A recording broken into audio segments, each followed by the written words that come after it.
This is why I train in martial arts. Inside a local restaurant, police say 4 customers attacked a waitress. Where them kicks at?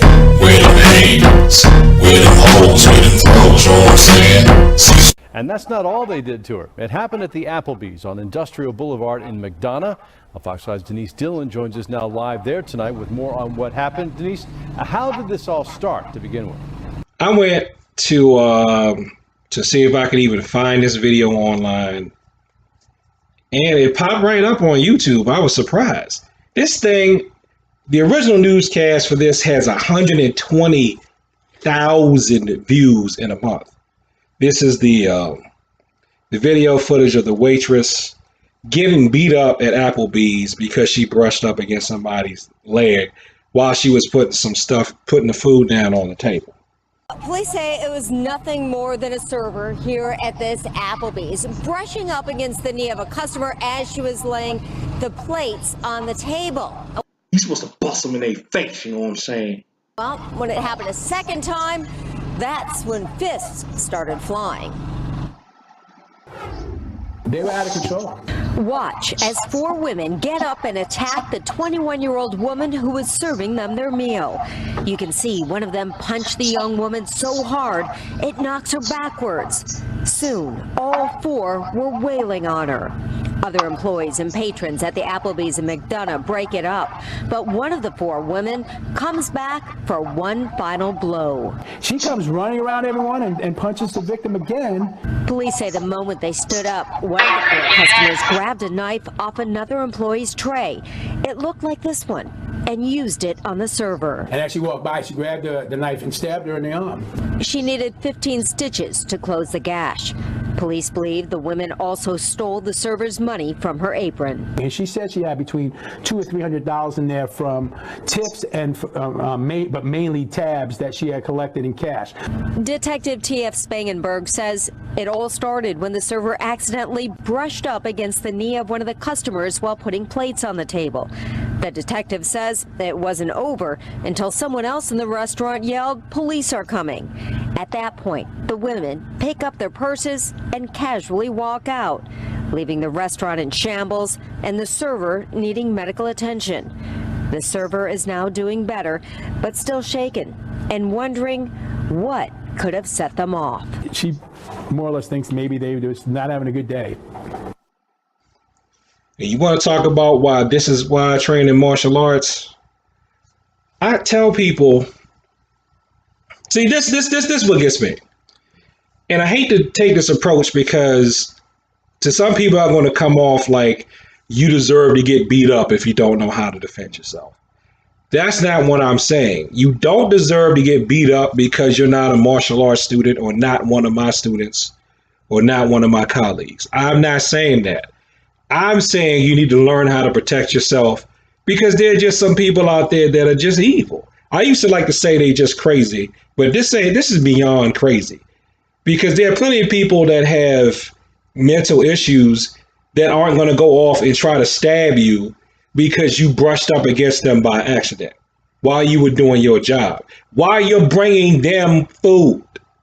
Okay. And I also know too, this falls into the realm of people going to make excuses as to why they can't take a martial arts class or won't take a martial arts class.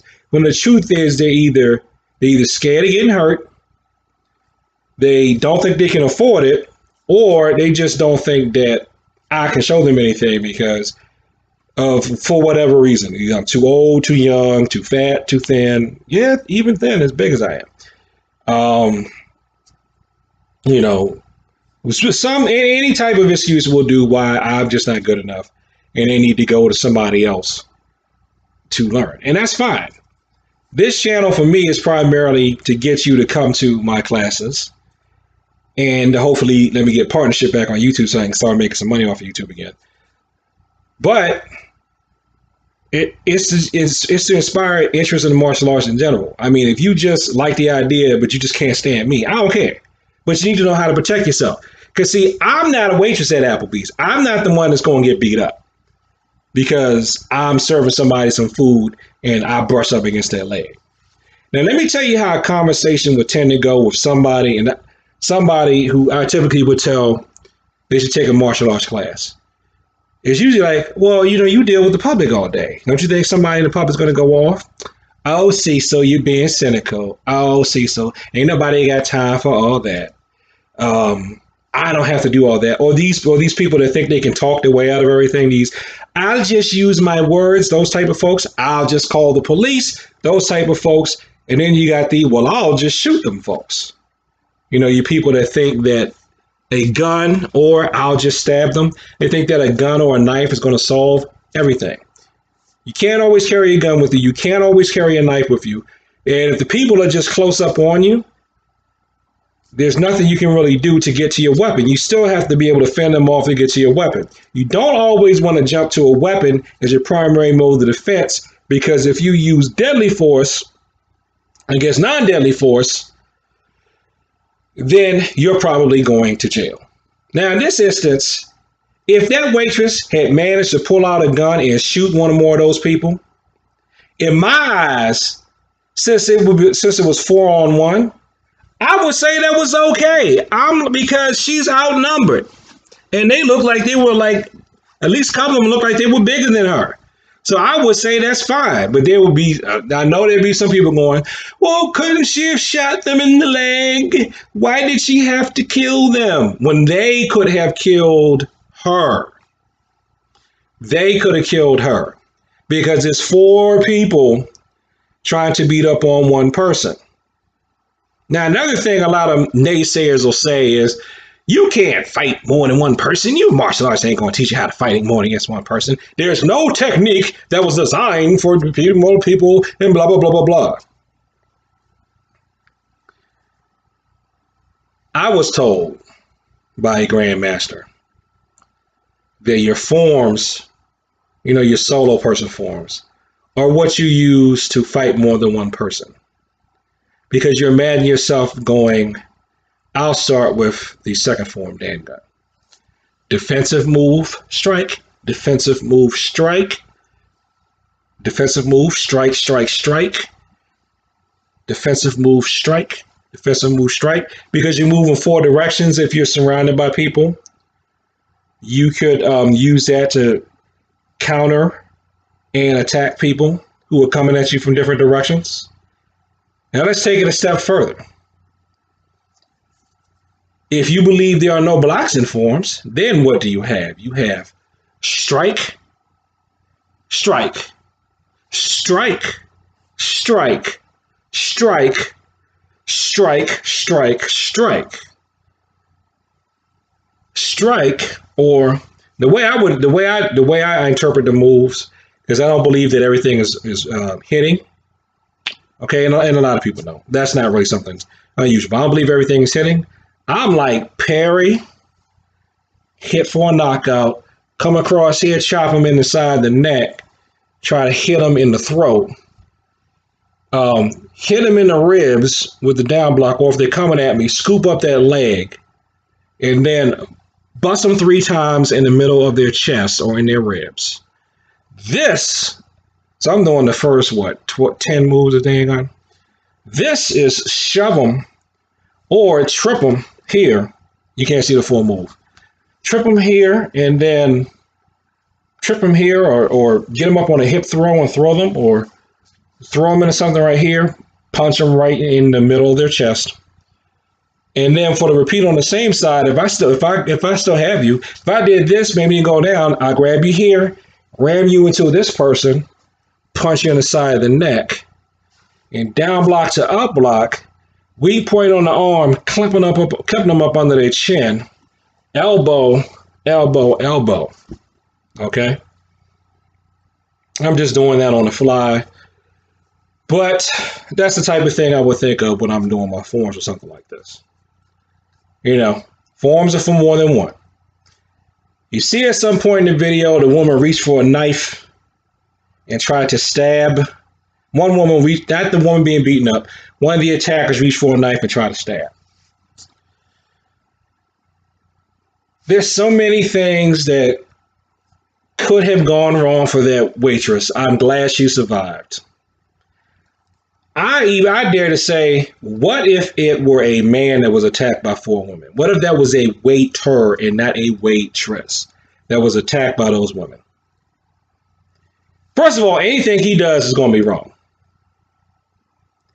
But he will probably stand a lot better chance of being able to apply his moves because he's got male strength. But then again, what if it's a smaller man, going up against those larger women? Shouldn't he, or he's older? Well, if he's an older, smaller gentleman or older person, that's not in that great health anymore, he bumps up against someone, he gets jumped, he gets attacked by 4 ladies. Shouldn't he be able to defend himself? So that's what I'm saying. This is why I train in martial arts, because there's some people out there, they got problems, man. They got problems. They will attack you for almost anything. There's not going to be anybody there in time to stop them from hitting you.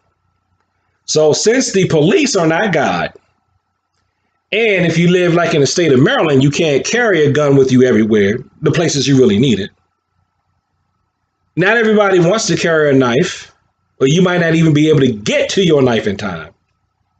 Then if you did get to your weapon and pull it out, and you put a bullet or a knife wound on some of these people, the world may come after you for protecting yourself. Empty hand techniques are a good option. And even the attorney Andrew Bronca, who is a self-defense lethal force expert when it comes to handgun use, even he says in his work, you should have empty hand skills to back up your arm skills. And not only that, and this is going to sound spooky to some people, and it kind of is. When you're more in tune with your martial arts stuff, it may come because if you do a lot of sparring, you start learning how to read the motions or moves that people are going to do next. And I'm thinking maybe that's how that awareness spills over into you start reading the type of body language for people. You might be able to look at this group of people and go, wait a minute. The way they sit, the way they act, there's something about them non-verbally. They seem like they might be violent. I'd better be careful with them. Or, you know what? I don't feel comfortable serving them. I'm going to get someone else to serve them. That type of thing. And distancing, if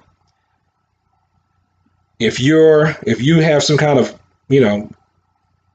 hand-to-hand training, I say this happens in grappling. Grappling tends to make you stand too close to people. But striking, if you're of the striking kind, striking will make you put distance between people. So if you're more aware from a fighting standpoint, she may have automatically just keep more distance between people, even when serving food. Okay. Now I realize why when some people serve me food, they don't come up that close. They'll stand a little bit further back, put the food on the table, or even kind of like hand it to me to get. Maybe they've had experiences like this. We cannot assume that stuff like this does not happen all the time just because we don't see it. Just like when I used to complain about police harassing me, police bothering me, people yelling stuff, throwing stuff at me, calling me the N-word, all this other stuff. Back in the day, a lot of people didn't believe it. Now that we have cell phones, now you see it. Maybe this type of stuff happens all the time. We don't know. So if anybody, you don't have to just be a martial artist to comment on this. If you have any advice, be your advice. I'm from the streets and I have survived this stuff. I'm not from the streets and I have avoided this stuff. I'm highly ranked. I know how to handle this stuff. I am not highly ranked. I would like to learn how to handle this stuff. I'm in law enforcement. I see this all the time, etc., etc. Please put your comments below so we can all learn how to not get jumped when we're just doing our jobs, serving the public. So thanks for watching this video. Like, comment, and subscribe. Out. Please share this with people who like to talk about the martial arts and self-defense, serving the public. God be with that woman who was attacked and her family. And peace.